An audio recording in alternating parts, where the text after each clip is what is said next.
आज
जून 9 2016 मुख्यमंत्री श्री नवीन पट्टनायक स्वर्गीय नंदिनी शतपथी जो प्रतिमूर्ति उन्मोचन कले गवर्नर हाउस छक पाखे से तो मुझे एवं आमर स्थानीय विधायक बादल बाबू प्रियदर्शी बाबू तांको निश्चय धन्यवाद जनइबी। सहित कल्चर मंत्री श्री अशोक पंडा को भी मोर आंतरिक धन्यवाद निश्चित भाव में जनइबी, कारण नंदिनी शतपथी मोर माँ एवं भुवनेश्वरवासिंदा को ओडिशावासी को धन्यवाद देवी जे युव शक्ति पुनर्बार नंदिनी शतपथी को चिन्हवाई जो कार्य दरकार ताहा नवीन पट्टनायक ठीक जाणिकी उचित समय करुँच कि ओडिशावासी को भुवनेश्वरवासी को एवं विशेषकर मुख्यमंत्री से नवीन पट्टनायक को मध्य धन्यवाद देवी।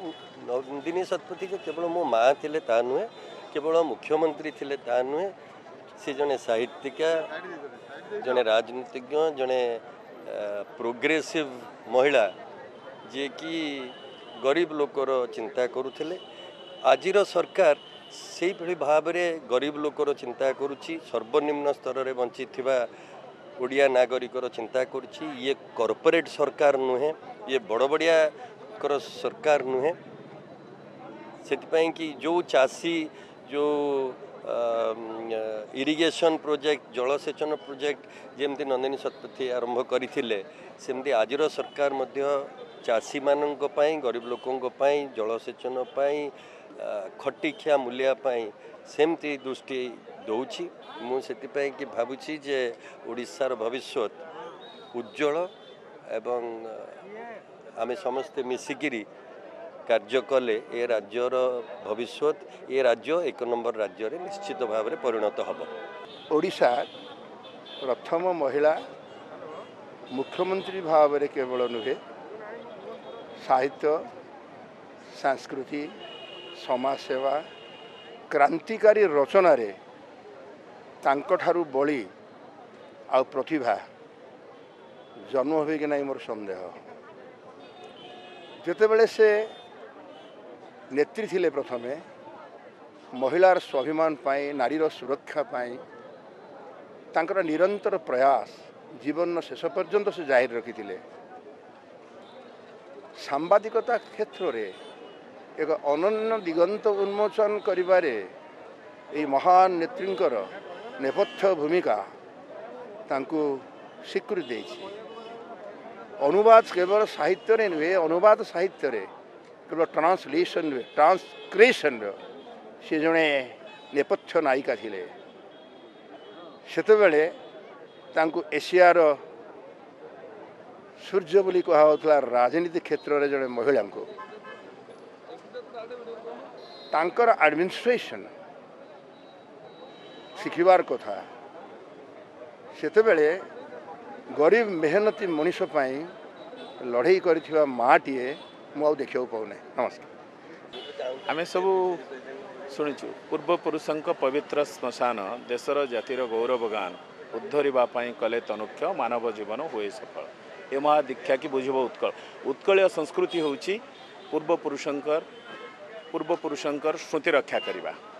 ये अवहेला पे आमे दायी क्या निर्दिष्ट भाव में दायी करने कथा नुहे जहाँ बहु आगुरी हबार था ताही पारिनी किंतु आज आम बेस खुशी जे कार्य करा जाई पारला तांको प्रति मर्यादा सम्मान आम प्रदर्शन करुचु। से केवल ओडिशार पूर्वतन मुख्यमंत्री प्रदेश कांग्रेस कमिटीर पूर्वतन सभापति नथिले आदरणीय वंदनीय नंदिनी शतपथी सारा देश रे तांकर प्रतिष्ठा थिला। महिला माने किभली भाव में आग को बढ़ी पारिबे महिला सशक्तिकरण कथा आम कहे 70 दशक आरंभ 60 दशक शेष भाग में सी बाट कड़े पुरुष तांको पछरे चलुथिले से ही पुरुष प्रकृत में जड़े मरद सी मरद पणिया देखते से प्रगतिशील व्यक्तित्व सबु क्षेत्र में तार प्रभाव अच्छी छाप अच्छी शासन रे अच्छी साहित्य रे अच्छी संस्कृति रे अच्छी विकास रे अच्छी आम से कहूँ ढिंकी सालू ढेंकानाल पर्यंत सबुठी से निजर पराकाष्ठा प्रदर्शन करिसेंती एवं पर पीढ़ी पई नंदिनी शतपथी सबु बेले प्रेरणा ही रहिबे।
नमस्कार। ओडिशार अनन्या पुत्री माटीर नंदिनी आम जातिर नंदिनी नंदिनी शतपथी जन्म जयंती अवसर में आपण मानक समस्त को सादर स्वागत। सुधीवृंद कार्यक्रम आरंभ आमे आपण मानक उद्देश्य प्रस्तुत करुचु सरोदवादन। जो माने धरित्री परिवार सदस्य आपण माने समस्ते जानती प्रतिवर्ष ये अवसर को टिके आत्ममग्न करिया पई संगीत मुखर करिया पई एवं सेथिरे टिके नांदनिकता भरी देवा पई आरंभ रु ही आमे एमिति एक उपहार रखि थाउ कार्यक्रम रखि थाउ। विशेष करी खोजी खोजी जो माने खूब बेसी प्रचारित नुहंती अर्थात ପ୍ରତିଭାରେ ଅନନ୍ୟ ଏବଂ ଅସାଧାରଣ ତାଙ୍କୁ ଆପଣମାନଙ୍କ ସମ୍ମୁଖରେ ଆଣି ଭେଟ କରେଇଥାଉ। ସେହି ଧାରାରେ ଆଜି ଆମେ ନିମନ୍ତ୍ରଣ କରି ଆଣିଛୁ ଏମିତି ଜଣେ ଅତିଥି ବାଦକଙ୍କୁ, ଶିଳ୍ପୀଙ୍କୁ, ଯାହାଙ୍କୁ ଶୁଣିଲେ ଆପଣ ଚମତ୍କୃତ ହେବେ, ଆନନ୍ଦିତ ହେବେ ଏଇଥିପାଇଁ ଯେ ସରୋଦ ବାଦନର ପରମ୍ପରା ବା ସରୋଦ ଭଳି ଦେଶର ଶାସ୍ତ୍ରୀୟ ସଙ୍ଗୀତର ଯେଉଁ ବିଶେଷ ବାଦ୍ୟଯନ୍ତ୍ର ଅଛି ତାକୁ ବଜାଇବା ପାଇଁ ଅନାଗ୍ରହର ଏ ସମୟରେ ସେଇଭଳି ଜଣେ ଶିଳ୍ପୀ ଆମ ଗହଣରେ ଅଛନ୍ତି ଯିଏ ସରୋଦ ବଜାଉଛନ୍ତି ଏବଂ ସରୋଦ ଶିଖାଉଛନ୍ତି ବି। ଆଜି ଆପଣମାନଙ୍କ ସମ୍ମୁଖକୁ କିଛି ସମୟର ସରୋଦ ବାଦନ ପାଇଁ ନିମନ୍ତ୍ରଣ ଜଣାଉଛି ଆମ ରାଜ୍ୟର ଜଣେ ଅତ୍ୟନ୍ତ ପ୍ରତିଭାବାନ ସରୋଦ ବାଦକ ଡକ୍ଟର ସନ୍ଦୀପ କୁମାର ରାଉତଙ୍କୁ। ଡକ୍ଟର ସନ୍ଦୀପ କୁମାର ରାଉତଙ୍କ ସହିତ ତବଲାରେ ସହଯୋଗିତା କରିବା ପାଇଁ ଉପସ୍ଥିତ ଅଛନ୍ତି ଆଉ ଜଣେ ଧୁରୀଣ ତବଲା ବାଦକ କୁଳମଣି ସାହୁ। ଉଭୟ ଶିଳ୍ପୀଙ୍କୁ ମଞ୍ଚକୁ ସ୍ୱାଗତ କରୁଛି।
ସୁଧୀବୃନ୍ଦ, ସଙ୍ଗୀତର ଏ ଉପକ୍ରମଣିକା ପରେ ଆମେ ପ୍ରକୃତ ଉଦ୍ଦେଶ୍ୟକୁ ଏବେ ଫେରିବା। ନୂଆ ଓଡ଼ିଶାର ନିର୍ମାଣରେ ନିଜର ସ୍ୱତନ୍ତ୍ର ଅବଦାନ ରଖିଯାଇଥିବା ପ୍ରତିଟି ଓଡ଼ିଆଣୀଙ୍କ ପାଇଁ ଗର୍ବ ପାଲଟିଥିବା ଏବଂ ଓଡ଼ିଶାର ପ୍ରଗତିର ଇତିହାସରେ ନିଜର ଭୂମିକାକୁ ସ୍ୱର୍ଣ୍ଣାକ୍ଷରରେ ଲିପିବଦ୍ଧ କରିଯାଇଥିବା ଏ ମାଟିର ମହାନ କନ୍ୟା ନନ୍ଦିନୀ ଶତପଥୀଙ୍କ ଜନ୍ମବାସରରେ ଆମର ଏ ମିଳନ ଏବଂ ଏ ମିଳନ ପର୍ବକୁ ଆପଣମାନଙ୍କୁ ପୁଣି ଥରେ ସାଦର ସ୍ୱାଗତ। ମୁଁ ଆପଣମାନଙ୍କୁ ପୁଣି ଥରେ ଦୋହରାଇବାକୁ ହୁଏତ ଚାହିଁନଥାନ୍ତି, କିନ୍ତୁ ଲୋଭ ସମ୍ବରଣ କରିପାରୁନାହିଁ। ଆଜି ଯେଉଁଠି ବସି ଆମେ ନନ୍ଦିନୀ ଶତପଥୀଙ୍କ ସ୍ମୃତିଚାରଣ କରୁଛେ, ଇଏ ଜୟଦେବ ଭବନ ତାଙ୍କରି ସୃଷ୍ଟି। ପ୍ରଥମେ ଭୂମିହୀନକୁ ଭୂମି ପ୍ରଦାନ କରିବାର ଯେଉଁ ପରମ୍ପରା ଭାରତବର୍ଷରେ ଆରମ୍ଭ ହେଲା ସରକାରଙ୍କ ମାଧ୍ୟମରେ, ତାହା ସୃଷ୍ଟି ହୋଇଥିଲା ନନ୍ଦିନୀ ଦେବୀଙ୍କ ମାଧ୍ୟମରେ। ପ୍ରଥମ ଥର ପାଇଁ ସମଗ୍ର ଭାରତବର୍ଷରେ ଯୌତୁକ ନିରୋଧ ଆଇନ ପ୍ରଣୟନ କରିଥିଲେ ନନ୍ଦିନୀ ଶତପଥୀ। ଓଡ଼ିଶାର କୃଷି ଏବଂ କୃଷକମାନଙ୍କୁ ସବଳ ସଶକ୍ତ କରିବା ପାଇଁ ଅପରକଲାଭ ହେଉ ବା ରେଙ୍ଗାଲି ପ୍ରୋଜେକ୍ଟ ହେଉ, ଏସବୁ କାର୍ଯ୍ୟ ଆରମ୍ଭ ହୋଇଥିଲା ଏବଂ ଶେଷ ହୋଇଥିଲା ତାଙ୍କ ସମୟରେ। ଓଡ଼ିଶାର କଳାକାରମାନଙ୍କୁ ଏବଂ କବିମାନଙ୍କୁ ମଧ୍ୟ ଭୁଲି ଯାଇନଥିଲେ ସେ। ପାରମ୍ପରିକ କବିମାନଙ୍କର ପ୍ରସିଦ୍ଧ ଜଗନ୍ନାଥ ରଚନାକୁ ନେଇକରି ଗ୍ରାମୋଫୋନ୍ ରେକର୍ଡ଼ ହୋଇଥିଲା ନନ୍ଦିନୀ ଶତପଥୀଙ୍କ ଅମଳରେ। ଏବଂ ସବୁଠୁ ବଡ଼ କଥା ହେଉଛି, ନନ୍ଦିନୀ ଶତପଥୀ ନିଜକୁ ନାରୀ ବା ପୁରୁଷ ବୋଲି ଭାବୁନଥିଲେ। ସେଇଥିପାଇଁ ସେ କେବେ ଚାହିଁନଥିଲେ ଯେ ମହିଳାଙ୍କ ପାଇଁ ସ୍ୱତନ୍ତ୍ର କୋଟା ରହୁ ଏବଂ କୋଟାର ଗଳି ବା ସିଡ଼ି ଚଢ଼ି ମହିଳାମାନେ ଉପରକୁ ଆସନ୍ତୁ। ନନ୍ଦିନୀ ସବୁବେଳେ ଚାହୁଁଥିଲେ ମହିଳାମାନେ ନିଜ ଶକ୍ତିରେ ଛିଡ଼ା ହୁଅନ୍ତୁ। ଏବଂ ସୁଖର କଥା, ଆଜି ଏ ଅବସରରେ ଯେଉଁ ଦୁଇ ବିଶିଷ୍ଟ ମହିଳାଙ୍କୁ ଆମେ ଅତିଥି ରୂପେ ପାଇଛେ, ଜଣଙ୍କୁ ମୁଖ୍ୟ ଅତିଥି ରୂପେ ଏବଂ ଆଉ ଜଣଙ୍କୁ ମୁଖ୍ୟ ବକ୍ତା ରୂପେ, ଏ ଉଭୟ ହେଉଛନ୍ତି ଶକ୍ତିର ଉଦାହରଣ ଏବଂ ନିଜ ଗୋଡ଼ରେ ନିଜେ କେମିତି ଛିଡ଼ା ହେଇ ହୁଏ ଏବଂ ଅନ୍ୟମାନଙ୍କୁ ହାତ ଧରି ଛିଡ଼ା କରି ବାଟ ଚଲେଇ ହୁଏ, ତାହାର ଉଦାହରଣ ହେଉଛି ତାଙ୍କର ଜୀବନୀ। ମୁଁ ମଞ୍ଚକୁ ସ୍ୱାଗତ ଜଣାଇବି ଆଜି ସନ୍ଧ୍ୟାର ମୁଖ୍ୟ ଅତିଥି, ପ୍ରସିଦ୍ଧ ଆଡ଼ଭୋକେଟ୍ ସୁପ୍ରିମକୋର୍ଟର ଭାରତବର୍ଷର ଜଣେ ସମ୍ମାନନୀୟ ମହିଳା କରୁଣାନନ୍ଦୀ ମହୋଦୟଙ୍କୁ। ସ୍ୱାଗତ ଜଣାଉଛି ପ୍ରସିଦ୍ଧ ଆଡ଼ଭୋକେଟ୍, ସମାଜକର୍ମୀ ଏବଂ ଲେଖିକା ଫ୍ଲାଭିଆ ଏଗ୍ନେସ୍କୁ। ଏବଂ ସ୍ୱାଗତ କରୁଛି ମଞ୍ଚକୁ ଧରିତ୍ରୀ ତଥା ଓଡ଼ିଶା ପୋଷ୍ଟର ସମ୍ପାଦକ ଶ୍ରୀଯୁକ୍ତ ତଥାଗତ ଶତପଥୀ ମହୋଦୟଙ୍କୁ, ଆମ ଅତିଥିମାନଙ୍କୁ ମଞ୍ଚକୁ ପଛକୁ ଆଣିବା ପାଇଁ।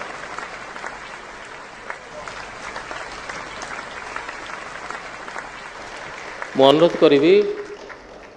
ଅନୁରୋଧ କରିବି ଶ୍ରୀଯୁକ୍ତ ଶତପଥୀ ମହୋଦୟଙ୍କୁ ଆମ ଅତିଥିମାନଙ୍କୁ ପ୍ରଦୀପ ପ୍ରଜ୍ୱଳନ କରି ପ୍ରଥମେ ଆମେ ଏ ସମାରୋହକୁ ଉଦ୍ଘାଟନ କରିବା।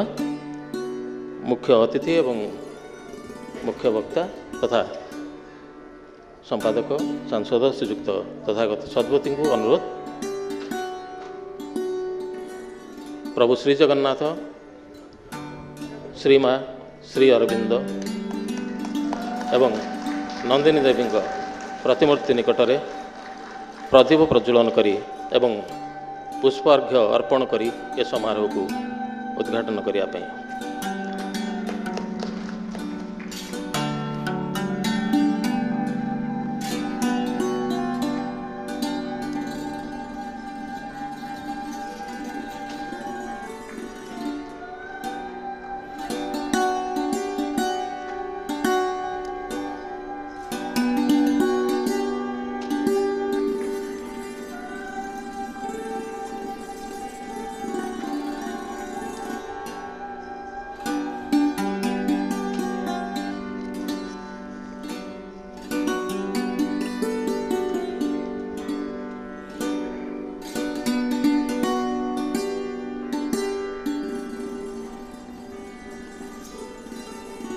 आज माँ दिन तो सबुदिन तेबे कार्यक्रम आरंभ में मदर्स म्यूजिक।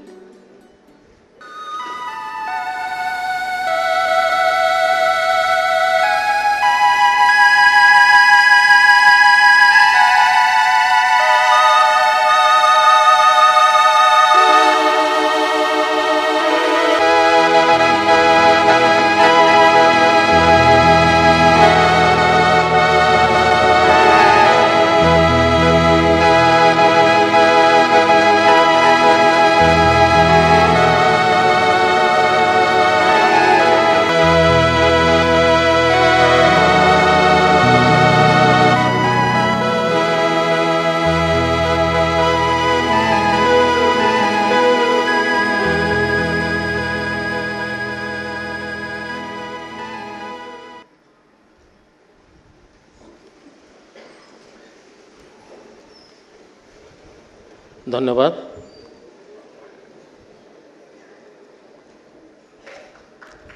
मु आपण मानक जो मानक सम्मुख रे देखुची प्राय आपण माने समस्ते धूरीण विज्ञ एवं मोठू अधिक सचेतन। अतएव आज अतिथि मानक सहित आपण को परिचय करिवार विशेष दृष्टता मु करिबि नाही। तेबे पारंपरिकता दृष्टि एतिकी कहबी करुणानंदी बाहरे पाठ पढ़िले लंडन रे बार रे सारा जीवन से बितेई दे पारि थांते, किंतु गोटे समय तांको लागिला जे ना मो जगह लंडन हार्वर्ड नुह कि कोलंबिया यूनिवर्सिटी नुह, मो जगह होची भारत। भारत मते डाकुची एवं भारत रे बहु किछि कार्य करिवार अछि एवं से भारत आसिले। भारत आसिला परे कंपनी अफेयर्स हो बा महिला मानकर शिशु मानकर विभिन्न समस्या हो ताकू नुआ रूप से देखी एवं से आईन केमिति अन्य माने सुजोग नहीं पारिबे सेप्रति से एपर्यंत अनवरत कार्य करी चलीचंती। एवं करुणानंदी केवल एडवोकेट मानक पई नुह महिला मानक पई आज गोटे मशाल गोटे उज्जवल मशाल ही जलुचंती एवं अन्य माने तांको द्वारा आलोकित होउचंती। तांको स्वागत करूची पुणी थरे। फ्लाविया एग्नेस बाहा पर्यंत खाली मैट्रिक पढ़ी जीवन रे दुर्घटना आसिला, पीड़ा आसिला, जंत्रणा आसिला, निर्यातना आसिला, भाविले बंधनरू मुकुली जीवे, मुकुली पारिले नहीं, डाइभर्स हो पारा नहीं विभिन्न कारणरू। पुणी भाविले ये कौन मु तो बंचीबी बंचीबा पड़िबो।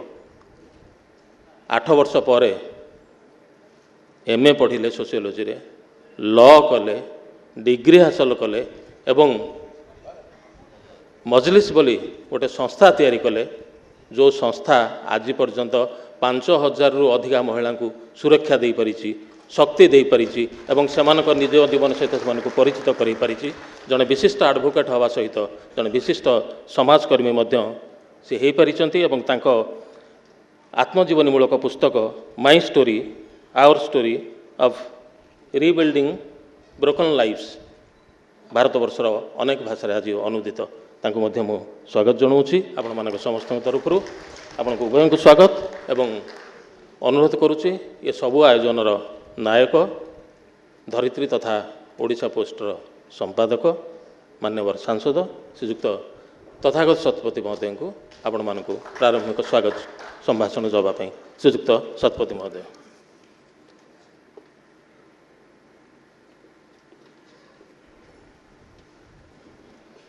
समस्त को मोर प्रणाम, नमस्कार, जोहार। I am highly obliged and extremely pleased that this evening we have amongst us two extremely well-known and I would say two ladies who have fought and made a mark for themselves in their own careers, in their lives. We welcome them to Orissa, to Bhubaneswar, and to this function of to mark the birth anniversary of late Nandini Satpathy.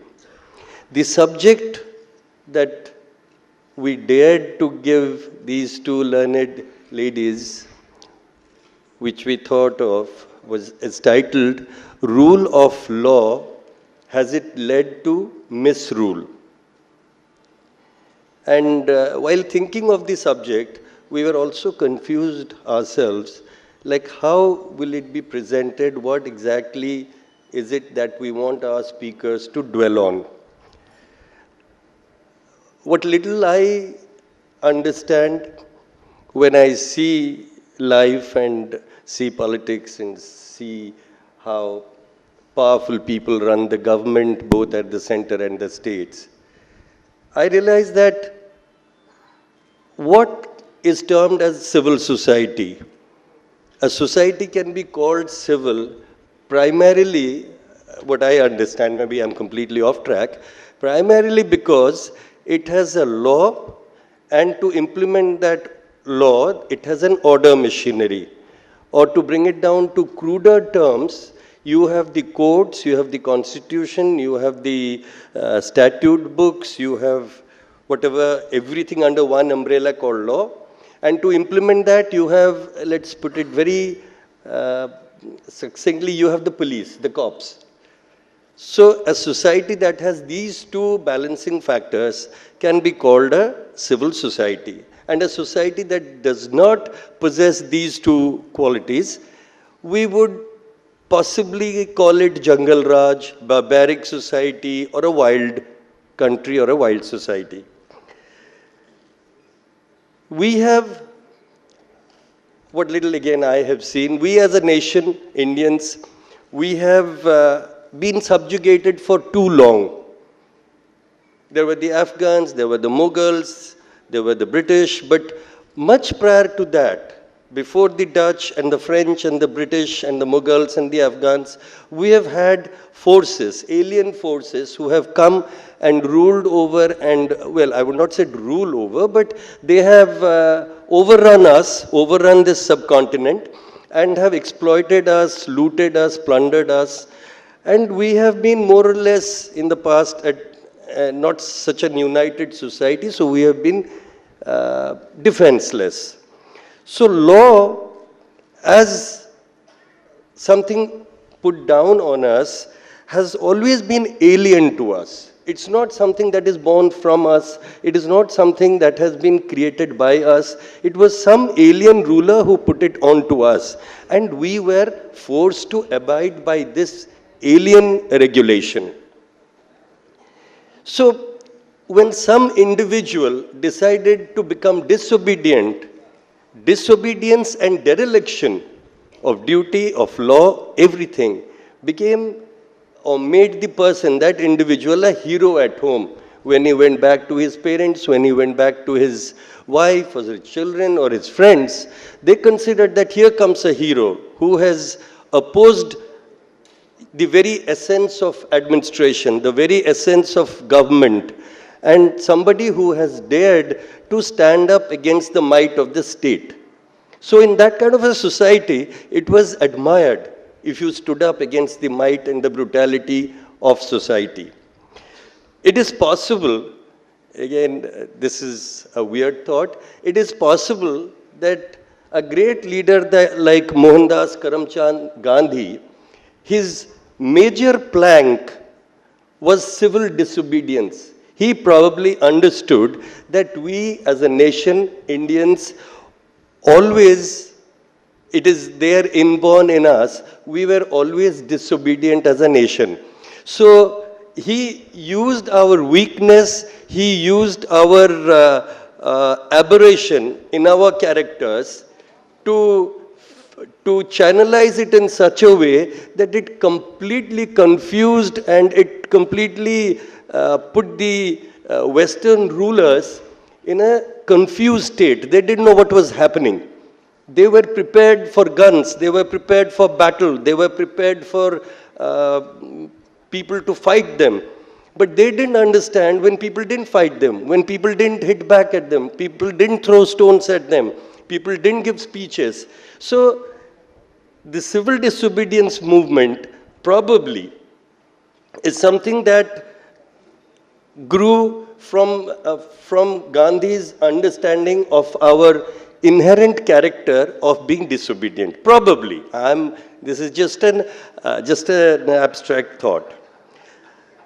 Now, as a politically independent, and I'm underlining politically, now as a politically independent nation, our genes, our DNA, my DNA, all of us as Indians, our DNA is yet to accept that these laws that we are making are actually creations of our own. Some of us have somehow, through a system of democracy, through votes, through different means, but primarily vote is at the base, have elected our representatives who in turn have elected a few people to govern us, and they're the ones, Parliament, Assembly, they are the ones who create the law.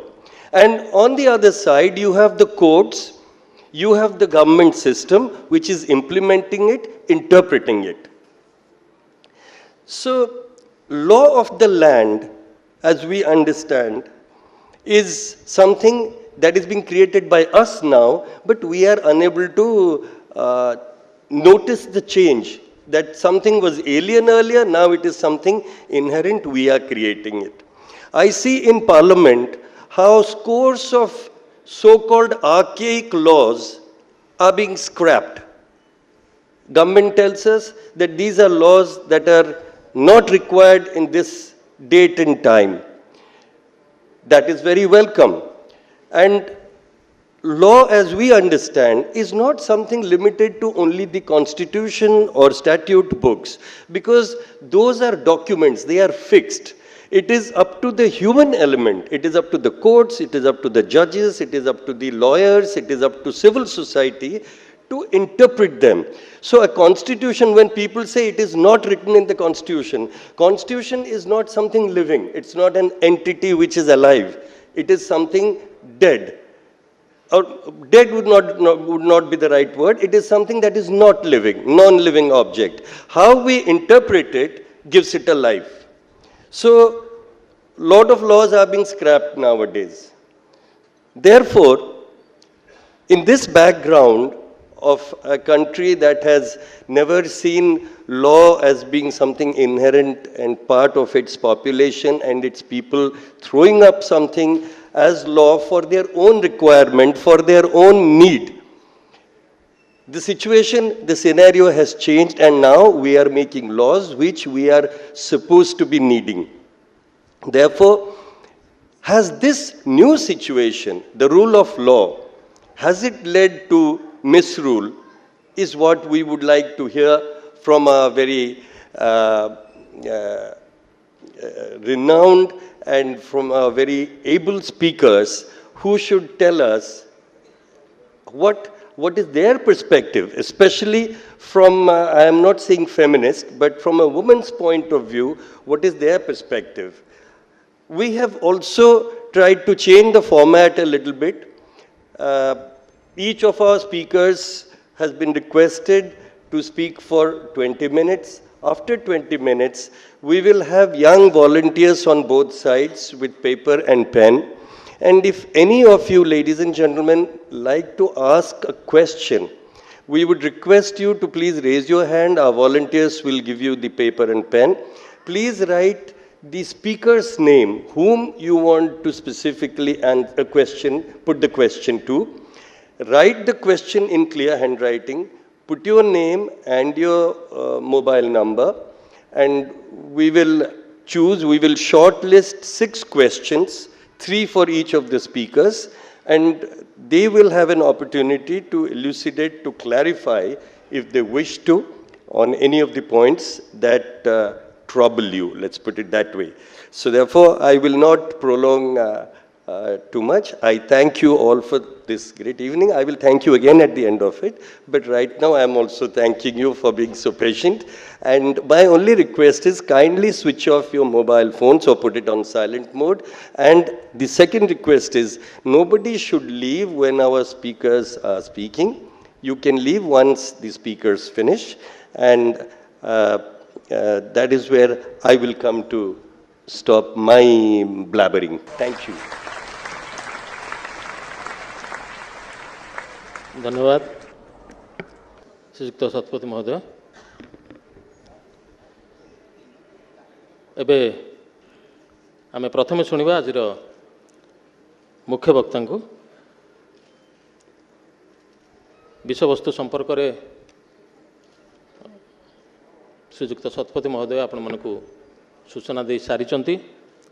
आम संभवतः इंग्राजी भाषा ही शुणा एवं संभवतः आपण मैंने समस्ते इंग्राजी भल रूपे बुझीपारे एवं श्रीयुक्त शतपथी भाषण समय आपणकर जो प्रतिक्रिया आम शुणा पाऊलु से बुझा पड़ुची इंग्राजी हेले आपण क्या असुविधा होनी एवं ये विषय नहीं आपण मैंने समस्ते उत्साहित अच्छा कारण प्रकृत केमिति केमिति लगुच गोटे अराजकता आड़ को आम मुहाई जाऊे एवं जो मुहरे जाऊे आमको निया जाऊँगी आईनर आश्रय नहीं आईनर सहायता नहीं। आईनर हाथ बहुत लंबा बोली आम शुणी आसीचे एवं से हाथ केते दूर अराजकता आड़ को नौची ना से हाथ पुणी साड़ू टाणी आनी आमको पुणी श्रृंखला भितर रखिब शांति भितर रखिब से कथा आम पर शुणा। मु अनुरोध करी आज मुख्य वक्ता फ्लाविया एग्नेस महोदय को तांकर वक्तव्य रखापी।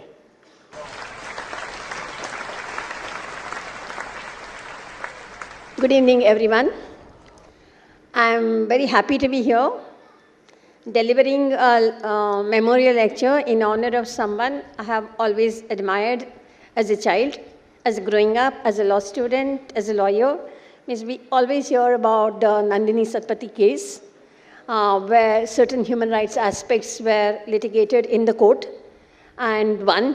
And I think that is very important for us as lawyers, that one of the important cases in this realm of protecting the rights of the accused and what are the boundaries that must be drawn when the state is litigating against a civilian. And I think when Mr. Satpathy invited me and told me that it's a memorial lecture, I was overwhelmed and I was very happy to accept this invitation.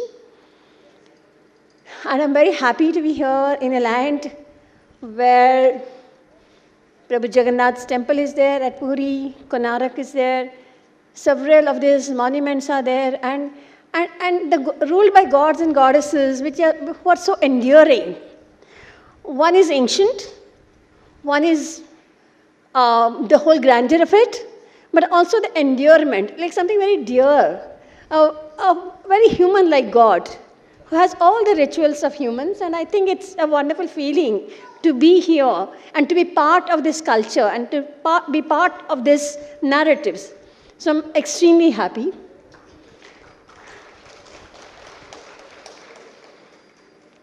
Also, Mr. Satpathy has given us a theme which can be interpreted in any way we want.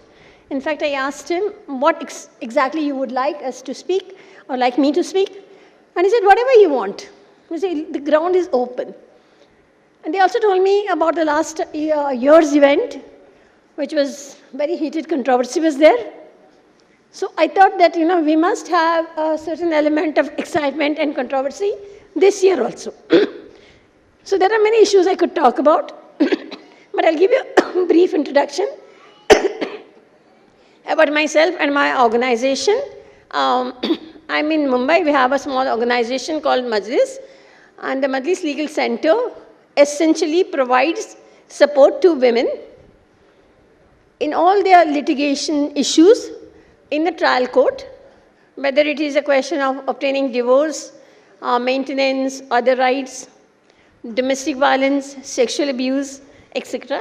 In fact, sexual abuse is a program that we have started more recently in 2011. From the time of filing the FIR till the end of the case, what kind of support would that victim need in order to become a survivor? And I think that's a very important program. So in that process, we come to know who are the victims, who are the abusers, and what happens in the court. And it would fit very well in the theme of why we have the laws, how these laws are implemented, how do they go down to our police stations, and what exactly happens in a court of law. And that was one issue we could really talk about. because we have very ground level experience of that. But I choose not to speak on that. I'll speak on something else. And that is this whole debate, entire debate on the enactment of the Uniform Civil Code. What is the Uniform Civil Code? Why do we need it? And we also hear a lot about the Muslim law, how bad the Muslim law is. The triple talaq controversy is raging in the country.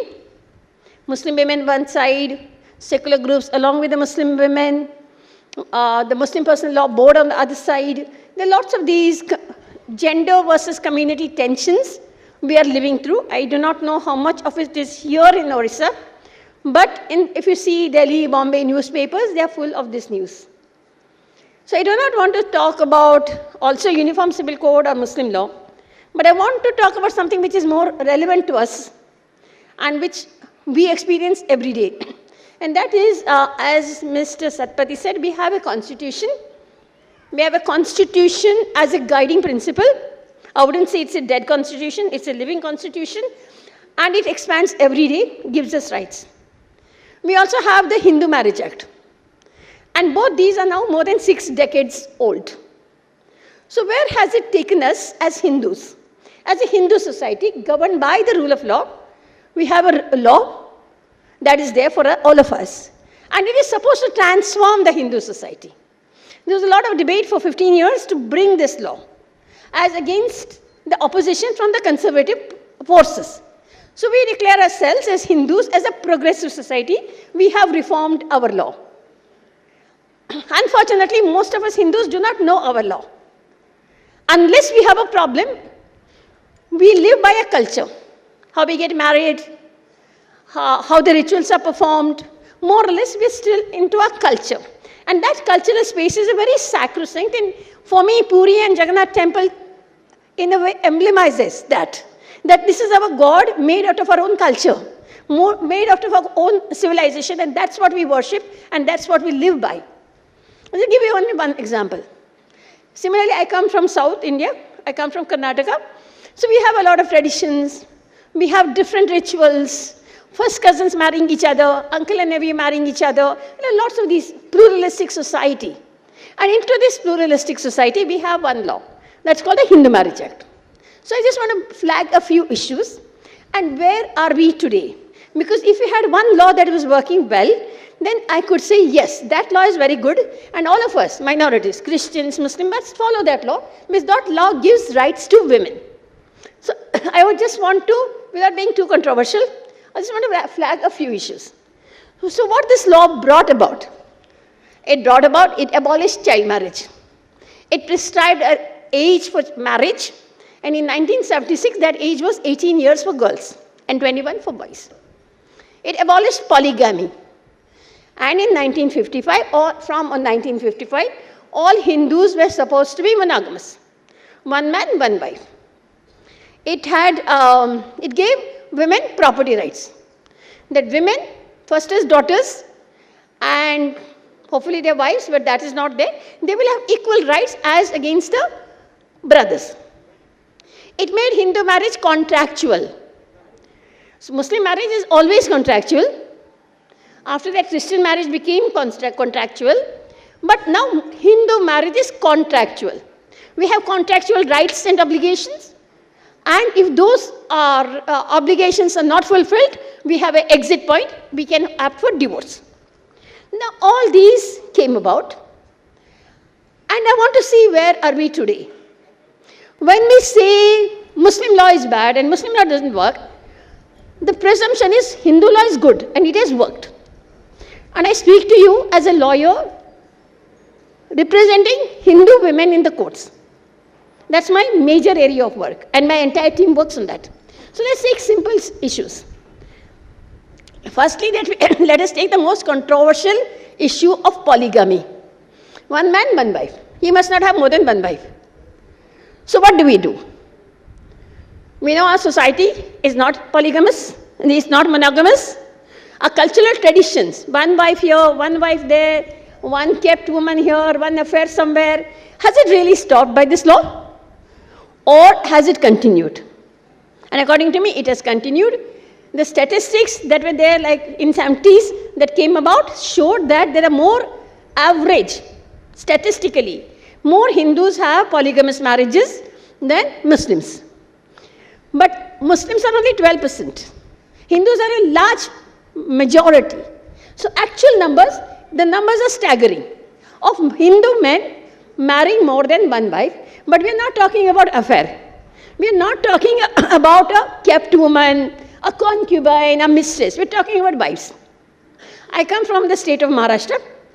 So in Maharashtra, if you see, we have a term called Rakel. We have kept her. And this is used legally in the court. A woman goes to ask for maintenance. Husband says, she's not my wife. Actually, I have my wife in the village.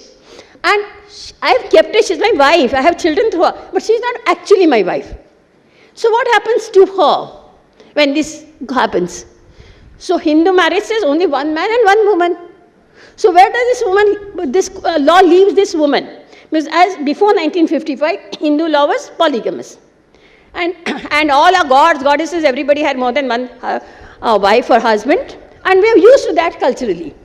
So suddenly we have a monogamy. And according to me, monogamy was Western, Christian, European, and we brought it in India. We brought it in Delhi. We had the law.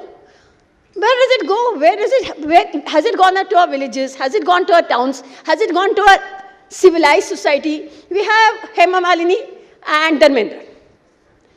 And they are Rajya Sabha members. For a rule of law, sir, for you. We have no problem at all. We have Karunanidhi. We have Ram Jethmalani. But they are all older. But now you have many, many more all the time happening. And we acclaim them. We never chastise somebody because he has got more than one wife. If he has got the money, if he has the clout, if he has got the political influence, that's rule of law for you. That is exactly how it works. But let's look at the women. Fortunately, none of these have, Hema Malini never wanted maintenance. So they said, if you don't have maintenance, it's okay. Only when you go for maintenance, there's a problem. So she has enough money. She has her children. He has his children from the first wife. There's no problem at all. But if she went to court saying that I want money from this man, out of whom I have 2 children, the court will say, no, you are not his real wife because he has not divorced his first wife and married you. You are a kept woman. If it doesn't matter to her, but it matters to hundreds of my clients. And when they go to court and they don't get maintenance, who has got the advantage of this? That you brought in monogamy. You brought in monogamy to protect women. But whom has he given advantage? That earlier the man would have to give maintenance to every wife. He could not say that she's not my wife, she's my kept woman. But now he has to give maintenance to only one wife. So even if he has discarded the first wife, he will bring her to court and say, this is my wife. And she will also say, yes, she'll be very happy, husband has come back to her. And who is denied? Firstly, the denied is the second wife and her children.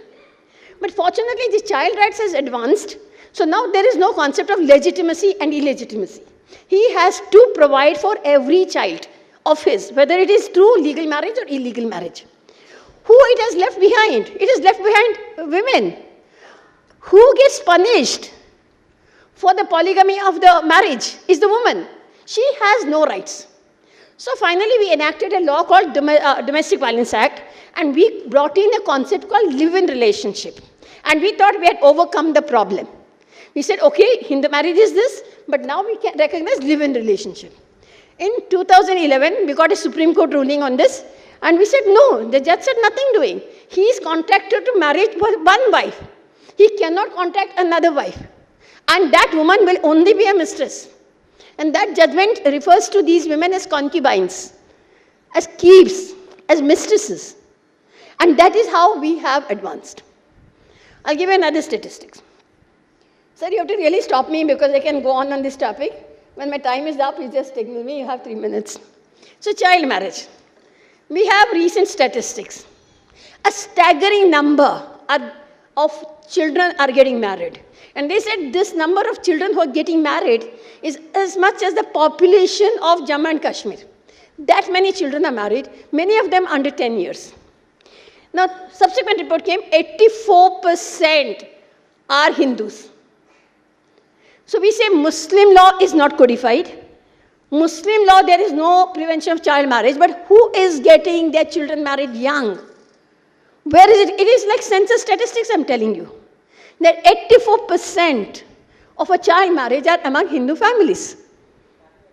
And this is something that came up like recently, about a week or 2 weeks ago. Now marriage is a contract. Now we see among Hindus, we are equal, men and women. We contract as equals and we have equal rights and obligations. But we still do Satvera. We still do Kanyadan. You know what's Kanyadan? I don't know whether it is observed in this region, but most of Hindus are supposed to give your daughter in marriage. It's called Sahalankar Kanyadan. That a bedecked girl is offered to the groom as a Brahmin. And that we offer our girls, and after that, a girl is dead to the family, native family. She has to stay there only. She has to live there or she has to die there. And now when she says she wants to ascertain her rights, what do our courts say? Our courts say among the Hindus, the husband is the Pati Parmeshwar. She's supposed to worship him. She's supposed to do his puja, and that is Hindu dharma for us. This is what our courts are telling us. So one level we have Hindu marriage as contract. So at the same time, the husband as a lord and master, we have never really gone away from it. And we have never gone away from society, but we have not even gone away from it from law. That when she says that she wants to ascertain her rights of working, her rights of earning, he says, if he says you cannot work, then you cannot work. Because after all, he will determine. The home is, he is the owner, and he is the owner of you. And this is what Hindu law, actually one level we have a contract, and one level we have a sacramental obligation which is given to us under the traditional Hindu law. Then we have dowry Prohibition Act. Then we made certain laws in our IPC called dowry death, suicide, for harassment of dowry, and we had murder. We had 3 different laws where the women have died. And we have 498A. Dowry, cruelty to wives. And we have all these laws, and we brought them about in 1980s onwards. A lot of laws. Even today, if you really see the case law, which goes to Supreme Court or in the High Court, 98% are Hindus. Only 2% are others. So where does this actually prevail? This is a Hindu as dowry. And recently there was an article that married women commit suicide. In India, maximum. In other countries, marriage is supposed to be a protection. Married people do not commit suicide. But in India, married women commit suicide. So marriage as a place of depression, as a place where women have no rights. Because marriage as a sacrament, you're supposed to be with that husband. He's violent, he's this, he's that. But courts are inaccessible, lawyers are expensive. You go for counseling, you are sent back. You go to the same house, and after some time you commit suicide because the state has failed you. The law has failed you. And you do not know where else to turn. Your parents are not supporting. The police are not supporting. The courts are not supporting. And this is again a very blatantly Hindu violation. You may challenge me on this, but I'm speaking to you from statistics. I want to, if time is up, then I will come to the last issue, is honor killing. It's basically caste violence. In Maharashtra, we have a film that's going, popular Marathi film called Sairat. Now, Sairat as a Marathi film has grossed 100 crores and is going to go much ahead. A very popular film. The Maratha community, it is on Maratha community and a Dalit boy. It's a traditional love story, and honor killing happens. Now, we think honor killing is Haryana. We think honor killing is North Indian. We never really thought it's in Maharashtra or Karnataka. And with this film, a lot of statistics are coming up that how upper caste Hindu society, how violent it is towards its own daughters. And how any boy of the lower class who falls in love with a girl from the Maratha family, and what fate awaits him, but more important, what they do to their own daughter. Each of these honor killing cases are committed by the girl's family, and the girl's body is cut to pieces, and the boy's body is cut to pieces. And it is thrown in the river, thrown in the streams, thrown in the fields. And that is how violent natal family can be. We have seen in dowry death how marital family can be. And in honor killing, we can see how brutally violent the girl's own family can be. Now, these are all the issues that are confronting us, apart from issues of maintenance, issues of desertion, where the husband deserts the first wife and then he starts living with another woman.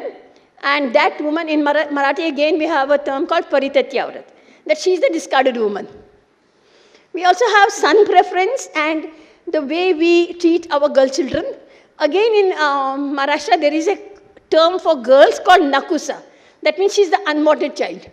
And there is a belief that if we term our daughter nakusa, then next you will get a boy. God will bless you with a boy. Because boy is so important. Boy is so important for the last rights, for property rights, for various kind of things. A Hindu family must have a boy. So did the law, in fact, change any of this at all? Did it change our beliefs? It may have changed a little bit in urban areas. Has it gone down to our villages? Has it gone to our district towns? Has it gone to our rural areas? Or are we still caught in the same culture, same tradition? And I'm not against culture and tradition. I'm only for women's rights. And the culture and tradition was not so anti-women prior to the British era. There were much more community practices that were for women, in favor of women, including when you marry a second wife, what are the rights of the first wife and the second wife and the husband. In fact, Karunanidhi, when he married the second wife, he had to do something called Patni Bhagam. That means of the property, it is divided 3 ways, one for the husband, one for the first wife, and one for the second wife. Today, the culture continues, you marry, but the second woman is left high and dry. So you temper with tradition, you temper with culture, you bring in a law, and then what happens when the patriarchy prevails so strongly is women are left without tradition, without culture, without law, and without rights. And I think when we have a debate on why we should have a uniform civil law or why Muslim law is so bad, it is important as a predominant Hindu community for us to reflect where has our law gone, where have we gone in terms of rights, where all we have created spaces for our women, for their rights, for their property rights, for their safety, for their security. And if we have not done that, on what basis are we saying there should be a uniform civil code for others? Because we always see others. You know, Muslim law is bad. Muslim men have 4 wives. Muslim men have child marriage. Muslim men have something else. But what does Hindu society have? We never say dowry is a Hindu problem. We do not see honor killing as a Hindu problem. We do not see girl preference as a Hindu problem. These are the problems of the Hindu society. And unless we address them as Hindus, and as Hindus who are using law to transform culture, tradition, and to protect women, I don't think we can go very much further into this. We may have more laws, and more laws that don't work. So where rule of law is there, and continuously a misuse of law happens. So I end here. Thank you very much. धन्यवाद madam Agnes आपण मानक अवस्था कौन है कि जानी मु जानी किंतु मु जो शुणुली मु भावुली कौन आम एमती गोटे समाज अच्छे सतरे सतरे अच्छे पुणी मन पड़ुची से छोट कथाटी जहाँ आम समस्ते जाचे समस्ते कहे छुरीटी अच्छी एवं बलशाली माने चतुर माने से छुरीटे जहाँ करवा कथा तांको हिसाब से करुँच जदिओ छुरीटी तैयारी होता अस्त्रोपचार पाई आईन अवस्था सेया एवं जड़े विख्यात लोक किए कही जे दुनिया जेपर्यंत मूर्ख मान संख्या बढ़ी चली बहु संख्यार थे से पर्यंत ये चतुर माने एवं धूर्त माने शासन सबुले करुवे और शासन को निज ढंगे चलाउे एवं तारी फल बोधे हूँ जो आईन अच्छी किंतु अराजकता आड़ को मुहाऊँच आशा करवा आपण मैंने किसी प्रश्न पचारे तेरे ता पूर्व शुणा आज मुख्य अतिथि करुणानंदी को मु अनुरोध करी ଶ୍ରୀମତୀ କରୁଣା ନନ୍ଦୀ ତାଙ୍କର ବକ୍ତବ୍ୟ ରଖିବେ ଏବଂ ଆପଣମାନେ ତାଙ୍କୁ ବୁଝନ୍ତୁ କି ନ ବୁଝନ୍ତୁ ପରବର୍ତ୍ତୀ 20 ମିନିଟ୍ ଅନ୍ତତଃ ସ୍ତବ୍ଧ ହୋଇ ଦେଖିବେ ଏ ବିଶ୍ୱାସ ମୁଁ ରଖୁଛି। ଶ୍ରୀମତୀ କରୁଣା ନନ୍ଦୀ। নমস্কার। ଏହା ମୋର ପ୍ରଥମ ଥର ଓଡ଼ିଶାରେ ଅଧ୍ୟକ୍ଷ ଧନ୍ୟବାଦ ଅଧ୍ୟକ୍ଷ ଓ ତଥାଗତଙ୍କ ସହିତ ଆପଣମାନଙ୍କୁ ଧନ୍ୟବାଦ।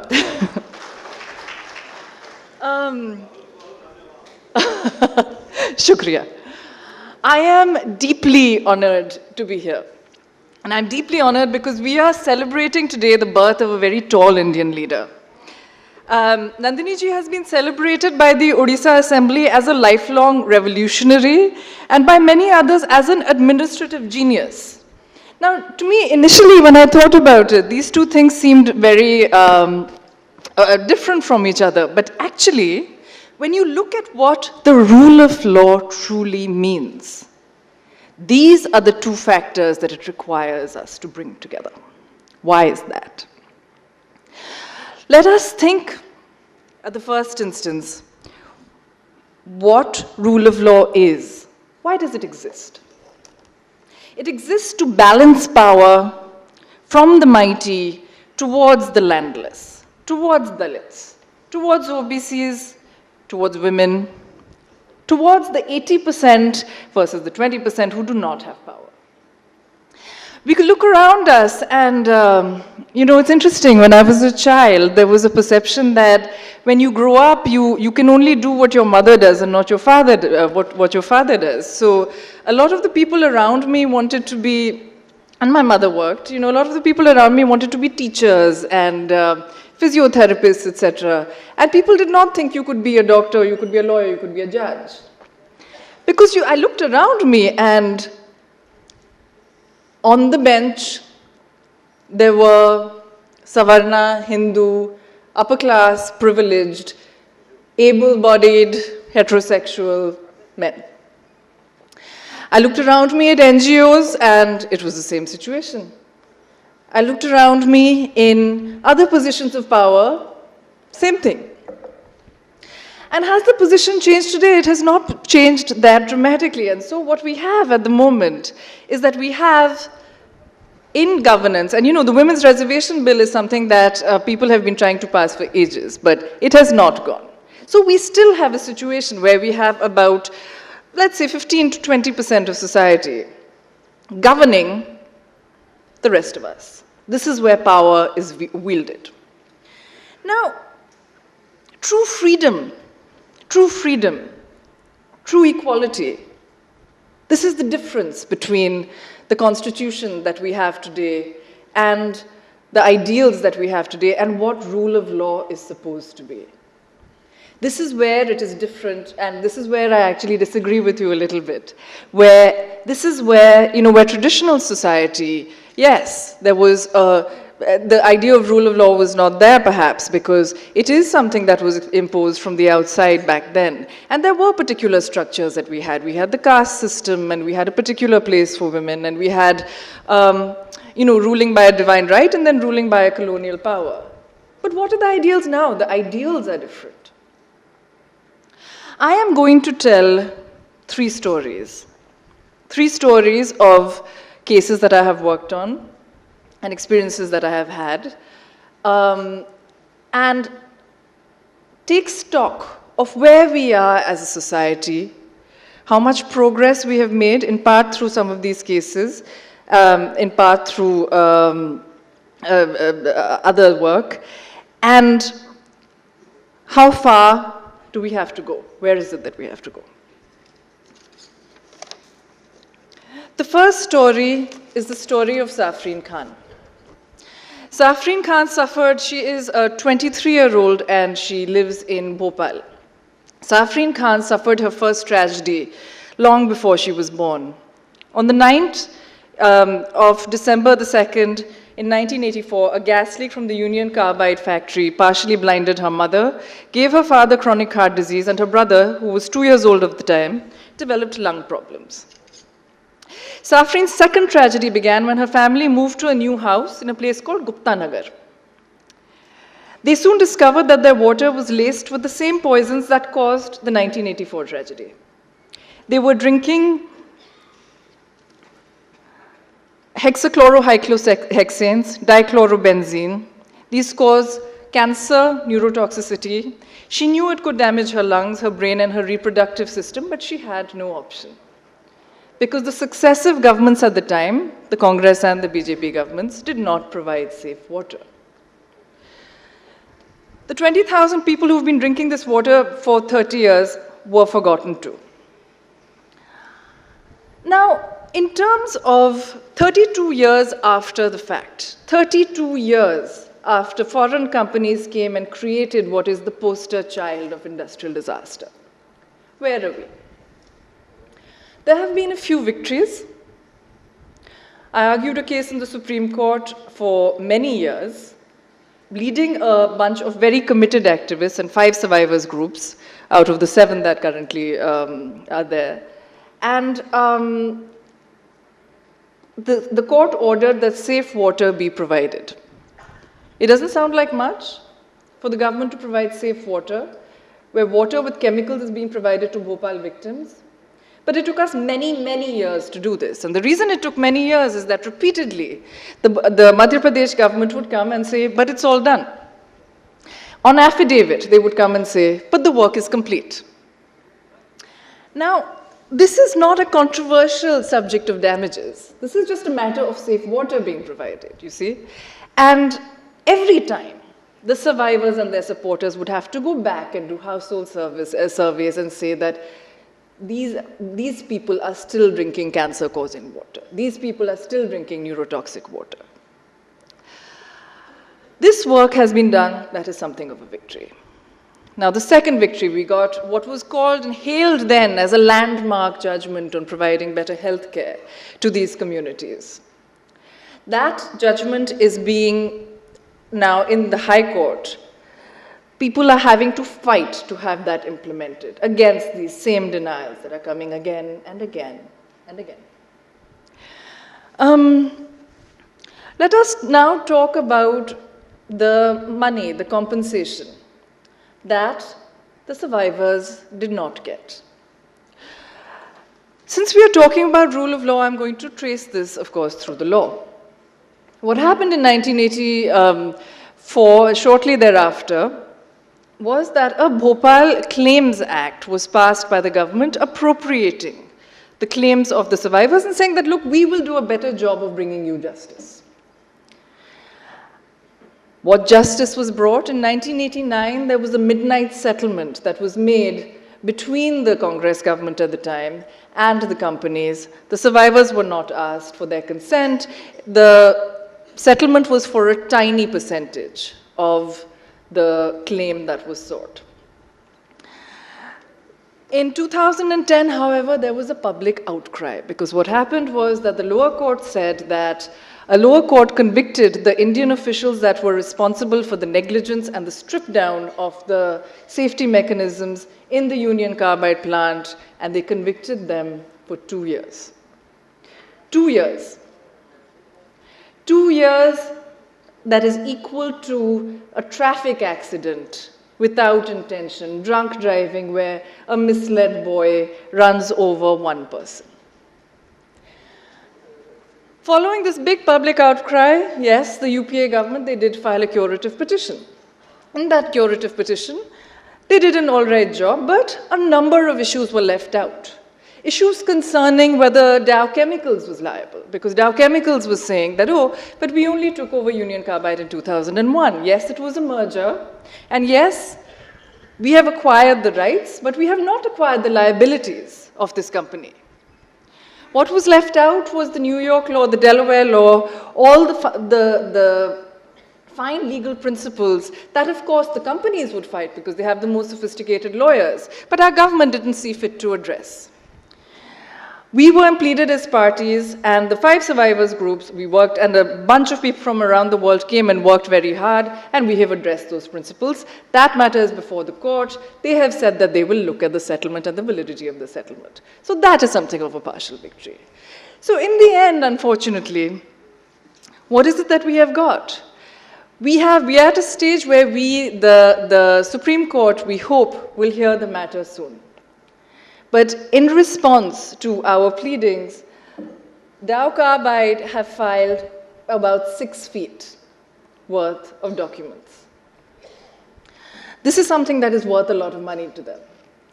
The central BJP government, what they have done in response is they have filed 8 pages, less than this. It is left to us then to fill those gaps too.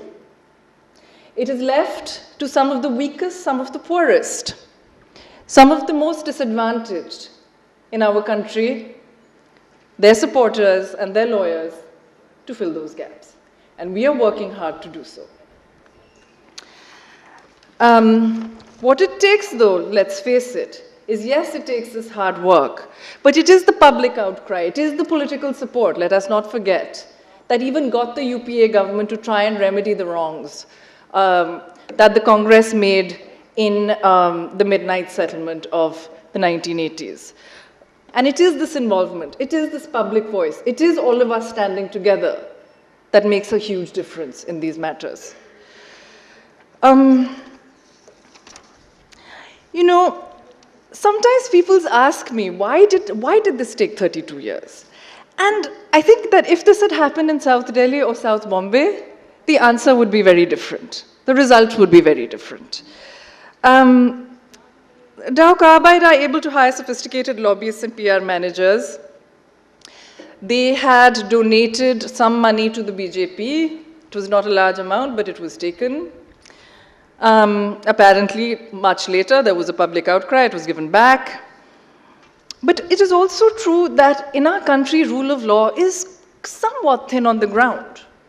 Now, of course, law is the most important thing that ultimately that governs our relationship with each other.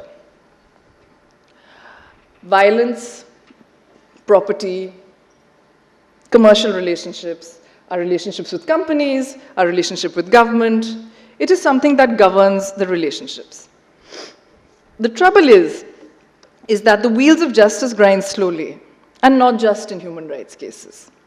India is one of the worst ranked countries in enforcement of contracts. Now it's number 178 out of 188 countries.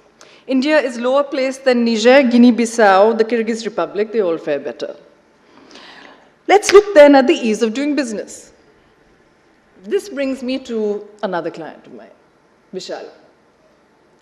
Vishal is a bright and idealistic young man, and he came back from the US not wanting to join his father's business. He said, I'm trained as an engineer, I'm going to do something different. So what Vishal did was he started a business in water purifiers. Soon enough, an excise tax inspector came around, and Vishal claimed that one of that team asked him for a bribe. Vishal refused to give that bribe. He said, I'm an honest person, I'm a talented person, I'm a hardworking person, so I am going to fight this out. Because of course there were consequences, and they acted against him. Now the problem was this. The problem was that yes, we won in the Supreme Court. The trouble was that it took 15 years. Now, in that 15 years, Vishal, who was a first-generation entrepreneur in this area, did not have the staying power. And that business did not survive. Vishal had to go back to his family and start working with them. It was a case, it was one of the least satisfying cases to win. It was a case of operation successful, patient dead, is what we call it.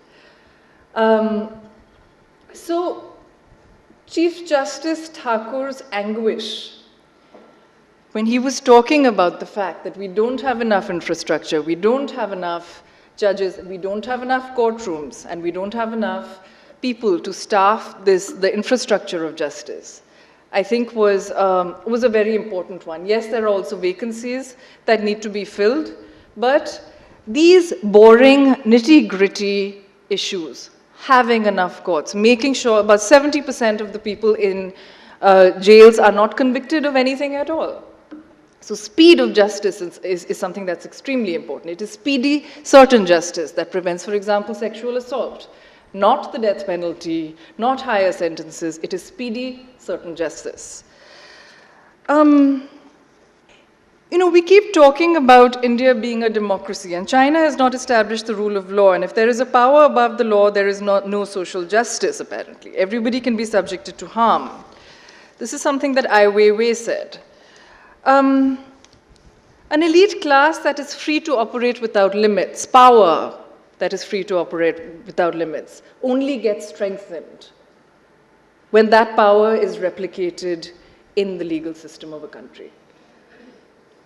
When you have a police force, judges that are, and a judiciary, when you have, when it is not sufficiently representative of the population that it seeks to serve, when you have about, the rate of women constables was about 5% in 2011. It's gone up a bit now, but not very significantly. When you have power concentrated in these ways that it is wielded in a manner that it does not further constitutional principles, in fact goes against constitutional principles, then that leads to misrule. One of the problems, of course, is the fact that at the first instance, we have laws and decisions that are made by parliament and government that are at the outset unconstitutional. I don't know if any of you remember the Shaheen Dhada case, when she was on Facebook making a comment about when Bal Thackeray passed away. Do any of you remember that? You remember that? What she said was this. She said, Mumbai shuts down out of fear, not out of respect. Now, you may agree, you may disagree, you may have a problem with it, you may not, but should the girl go to jail? What happened was this. She put this on Facebook. She was 20, in her early 20s. Her friend Reenu Srinivasan liked it. Now, those of you who are not familiar with the internet, liking something is a bit like nodding. Like, you know, I'm saying something, somebody nodded. It's a bit like that, right? There was a law that said that anything that is annoying or inconvenient, without definition, annoying or inconvenient, that is said on the internet, can send someone to jail for 3 years. Now, you know, initially when I saw this law, I thought, like, this can't possibly be implemented. It's too silly. You know, this can't be passed. It was passed. Once it was passed, I thought it won't be used. It was used. It was used frequently. But where it was used was very interesting, because it was used by people with political power across the board. Across the board. In Kolkata, the Jadavpur professor who had made a joke about Mamata Banerjee, honestly, it wasn't very funny, but it wasn't so disrespectful. It wasn't really disrespectful or problematic in a sexist way. And it didn't violate any laws because the court dropped all the laws except for this section 66A. Karti Chidambaram brought a case against someone for talking about disproportionate assets. In Bombay, the Shiv Sena gathered outside of Shaheen Dhada's uncle clinic and destroyed it, and who gets arrested? The young girl.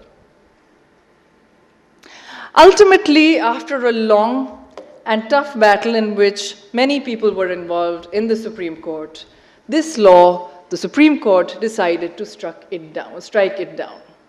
But it's not that it was an open and shut case. We had to argue, and we had to argue hard.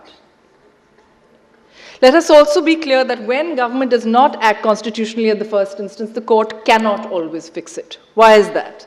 Because the ambit of constitutional determination of a court is not as wide as we think.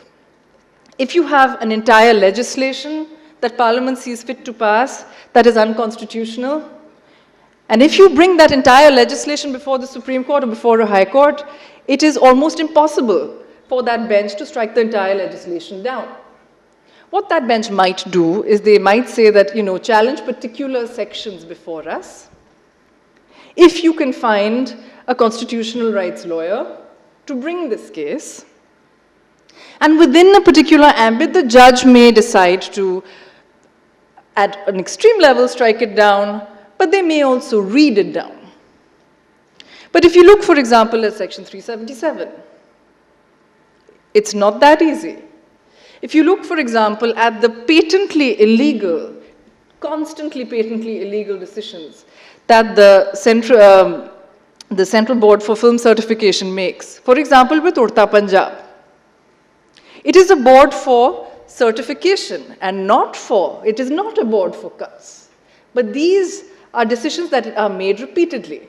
What is it that Mr. Nihalani said? Mr. Nihalani said that this is a film that is defamatory, and I quote, that it is defamatory to the state. Of course, the fact that a state cannot be defamed under the Rajagopal judgment, or indeed, I mean, it is not possible for a state, had escaped his attention, as well as perhaps the attention of his legal advisors.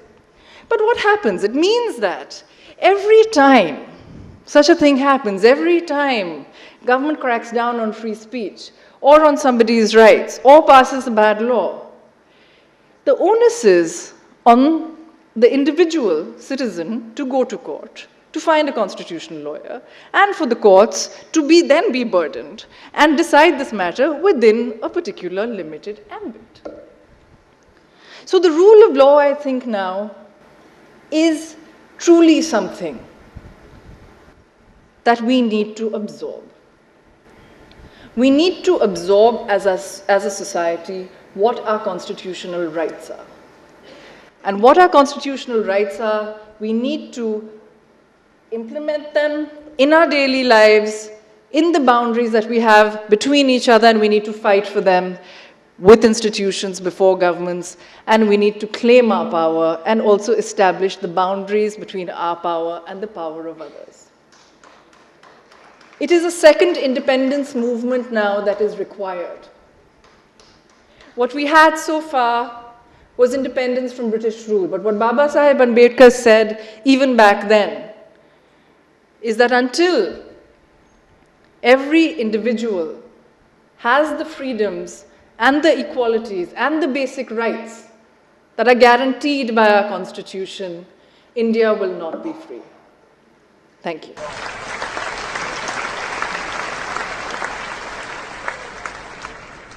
गुड़े प्रश्न आसी मु एथरू quickly जतिकिटा पारिली shortlist कली गोटे प्रथम प्रश्न प्राणकृष्ण दल बेहरा जड़े advocate Prankrishna Babu is asking is an advocate from Khurda which is close to Bhubaneswar. He has a question for Ms. Flavia Agnes, whether caste culture in Hindu society is responsible for honor killing, dowry demand, suicide by married Hindu women, as well as child marriage, or economical inequality is responsible for such said incidents. I think it is the tradition and culture that is responsible more than the economic inequalities. Like for instance, dowry death. They marry within the same economic strata and same caste strata. And yet, dowry harassment, dowry killings happens. So how can we say economic inequalities? Or if you say honor killings. Now honor killings happens when upper class girl falls in love with a lower caste. So wherever there are very rigid caste barriers and caste inequalities, that it happens. In Maharashtra, it is basically Maratha, land-owning Maratha farming class who also are politically very influential. And it happens between the lower class, which is the Mahar community. So we cannot say it happens because class inequality, but I think it is the whole tradition and culture and contempt for the lower class that happens. And we have not been, though Ambedkar is from Maharashtra and there is a strong Dalit rights movement there, we have not been able to transcend that, and still the situation persists. In Dharmendra Hema Malini episode, you missed the fact that Dharmendra converted to Islam before marrying Hema Malini. Doesn't the opportunistic act of the actor bring credence to the chorus that there should be implementation of uniform civil code in the country? That is not true. This whole myth that if you marry and become Hindu, Muslim, that you don't have to follow your personal laws. It's totally myth and it's a misconception projected by the media. If you are married under Hindu law, you have to have a divorce under Hindu law. And we have a very important judgment here of 1995 which says that by conversion you don't leave your marriage and marital obligations. Though it is like shown that, like if you marry, if you are a Muslim, you can marry 4 times. No, you have to fulfill your obligations to each of your wives under Muslim law. But your marriage was under Hindu law. So you have to dissolve that marriage under Hindu law. And neither, Dharmendra was never Muslim before or afterwards. It is a sham marriage. When a Hindu converts, Hindu will do anything. We have cases where the Hindu doesn't take 7 steps. He only takes 6 steps. So he says the seven steps are not taken, so there is no marriage here. So converting to Islam is only one of the pretexts. There are 100 different pretexts a Hindu man follows. But can it be that a Hindu, for the sake of marriage, becomes a Hindu, Muslim, marries a Hindu girl who also converts, and then gets back to Hinduism and practices Hinduism? Is it our case that Dharmendra is a Muslim today? Is it our case that Hema Malini is a Muslim today? Or is it just a ploy that we are adopting and conveniently using for something else, that there should be uniform civil code? How can it be possible? Only a Muslim can marry under Muslim law, only a Hindu can marry under Hindu law, and a Hindu must divorce his Hindu wife under Hindu law and then become a practicing Muslim in order for him to qualify as a Muslim man to qualify a Muslim wife into marriage. Otherwise it's not possible at all. That question was by Subhaprad Mahanti. Last one for you, ma'am. Whether you think more laws are required for women in the present society. This is by someone called Bana Mahanti. I don't think more laws are required. What I feel is implementation of the laws is required, and we don't have implementation. Passing new laws has become a fancy. For every damn thing we want a new law, a campaign for law, and everybody votes for a new law, and we have a new law. What that law has done and what it's doing at the ground level, we never pause to think what effect it has, how it has changed the situation. Just to give you an example, after the Delhi gang rape, we had a new law, Criminal Amendment Act, which broadened the definition. And we all asked for like death penalty. Death penalty came also. What is the effect of it on the ground level? Has it brought down the rape cases in the country? Or just before that, we had a law curbing child sexual abuse.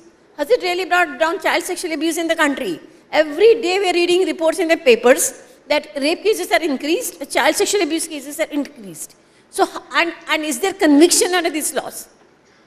Firstly, takes a long time, but at the end of it, do we have conviction? So all the time, one case happens, and the Delhi case also, there's a class element here. A middle class girl getting raped by lower class boys.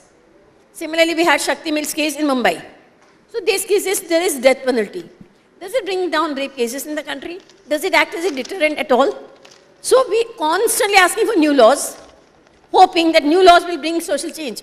It doesn't bring social change, according to me. Thank you. Karuna ma'am, there's a few questions for you. Something to actually, here's the point where we do disagree. And I have the greatest respect for Ms. Agnes and the work that you've been doing for all these years.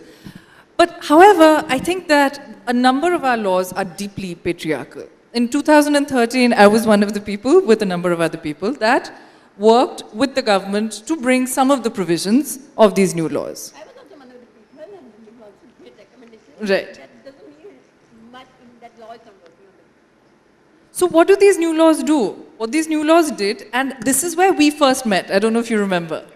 We first met at an NDTV debate at 9 p.m. just the day of the discussion in Parliament. Stalking became a crime that day. Voyeurism became a crime that day. It was not a crime before. Before, a man who constantly followed a woman and she felt threatened, she felt she might be murdered, she felt she might be raped, it was perfectly legal. In Parliament that day, Sharad Yadav stood up and he said, and I can't remember precisely what the words were, but it was like, "Arey, hum to college mein karte the." This is something we used to do in college. You know? So, the problem is that there's a lot of patriarchy that is normalized, and that a lot of that patriarchy is in our laws.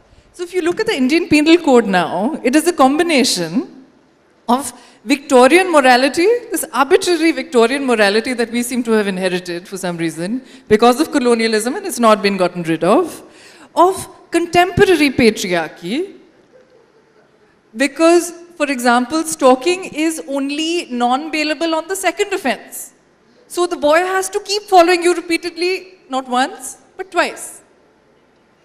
And also, it is some progressive values that people like him fight for in Parliament and people like us work for in other ways. So now, the thing is that if you even look at divorce law, now there's a lot of illusion that, since you were talking about Hindu women, I think I agree with everything she said there. Hindu women, the idea, when women get divorced, there's this idea that, oh, but I'm contributing to the family and I may not be getting half of the income now, where there was actually a bill that the UPA had proposed. But when I get divorced, of course, if I get divorced, not when I get, nobody wants to get divorced. But if I get divorced, I'll get what's fair. Maybe I won't get half the property. Maybe I'll get 30%. Not the case.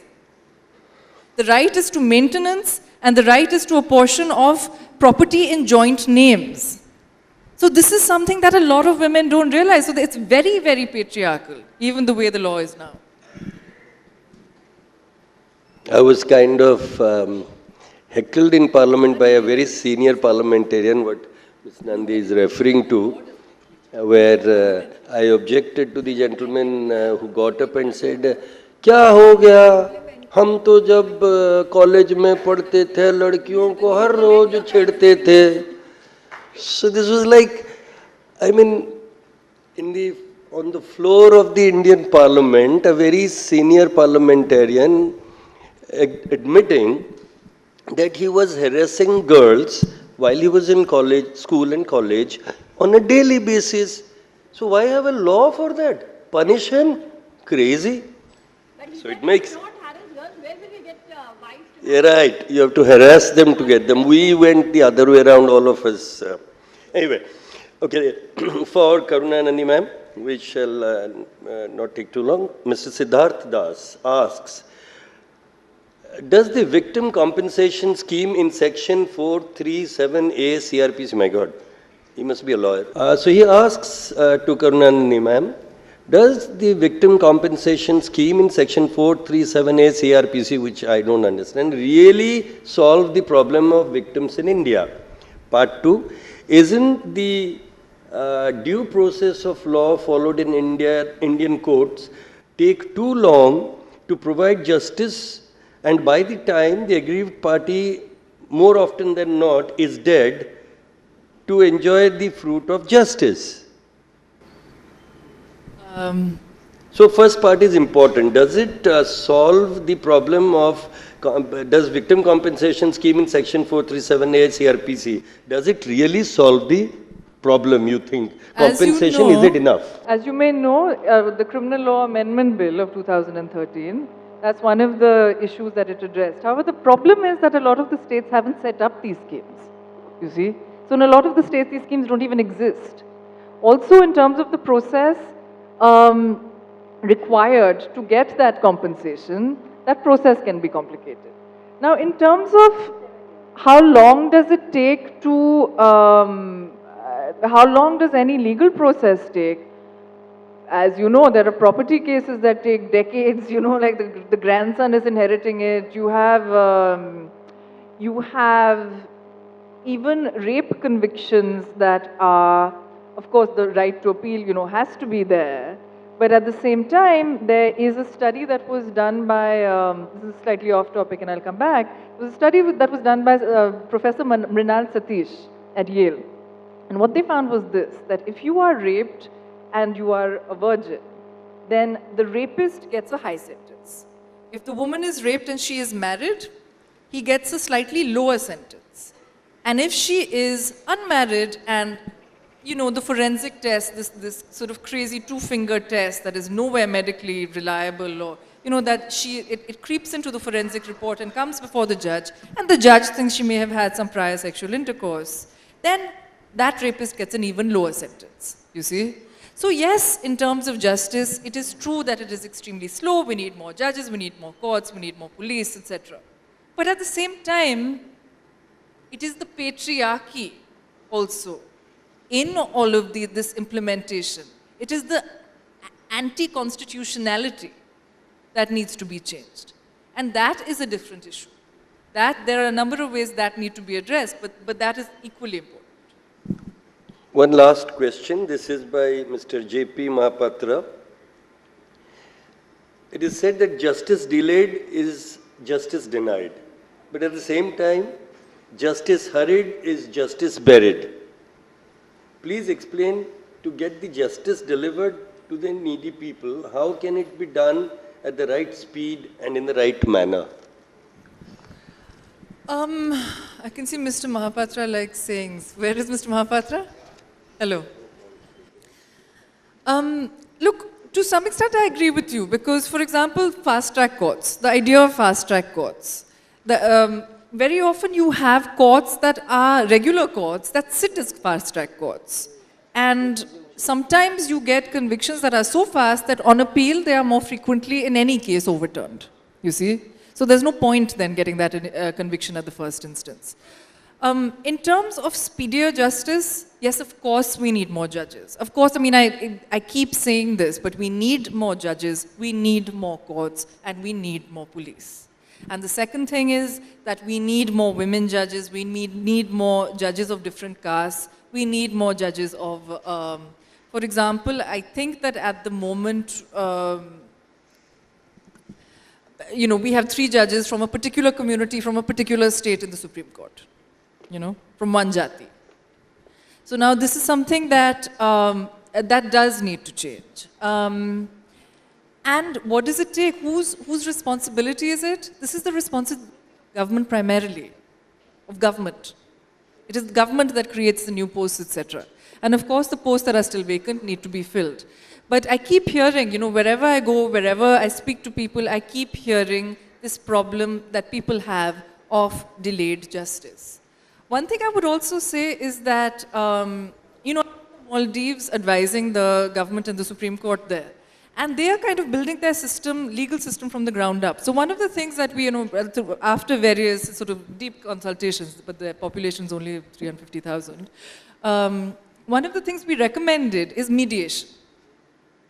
Finding a way to understand each other's legal responsibility, you know, through lawyers and through consultation.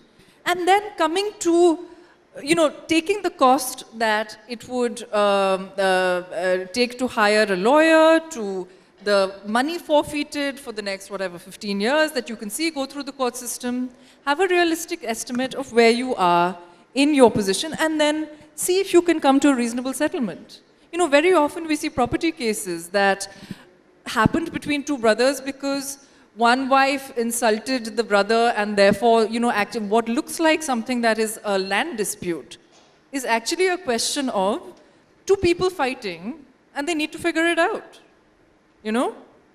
And sometimes, and you know, I'm a Supreme Court appointed mediator, and we had to do a number of cases in the trial courts as practice. And there are times that we found that 12-year-old disputes sort of disappeared in 2 sessions of 45 minutes. So yeah, I would say we need to also understand our legal rights, and we need to just sort it out between ourselves also sometimes. Thank you.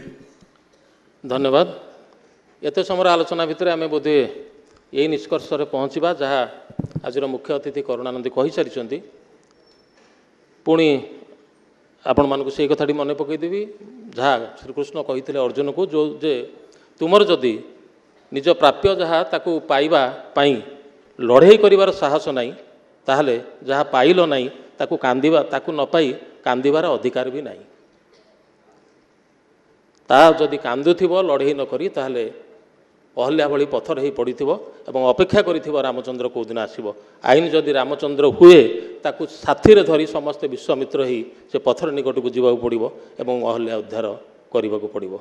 आईन अच्छी आईन आम अच्छी एवं आमे आईन महत्व बुझा बोध हुए आज निष्कर्ष आम एति बुझिले समस्त को पुणी थे धन्यवाद जनाऊँगी एवं पारंपरिकता दृष्टि आमर जहाँ सौजन्य आमर जहाँ परंपरा से हिसाब से आम अतिथि की आमर स्नेह उपहार प्रदान करूँ मु अनुरोध करी धरित्री और ओडिशा पोस्टर संपादक श्रीजुक्त तथागत सत्यपति महोदय को प्रथमे आज मुख्य अतिथि करुणानंदी महोदय को उपढौकन एवं स्मृति फलक प्रदान करेंगे।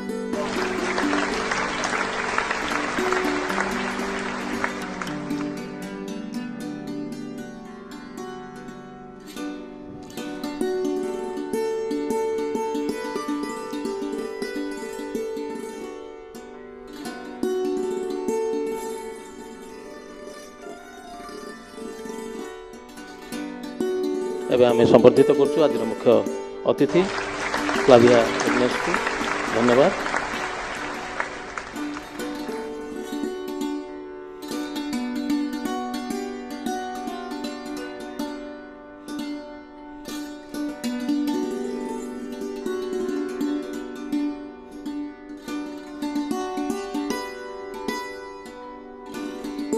मु आपण समस्त पुनर्बार धन्यवाद दूची समस्ते एत निरवतार सहित बसिले। Thank you once again. नमस्कार। जय हिंद।